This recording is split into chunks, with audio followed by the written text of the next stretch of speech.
محمد رسول الله والذين معه أشداء على الكفار رحماء بينهم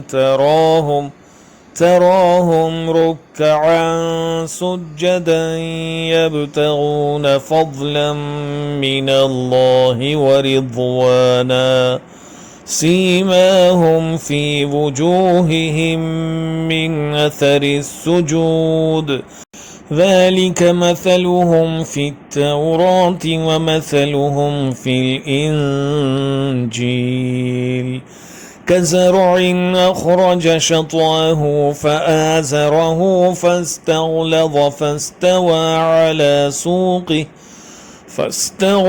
فاستوى على سوقه يعجب الزراع ليغيظ بهم الكفار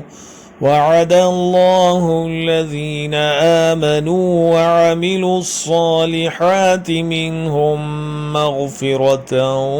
وأجرا عظيما.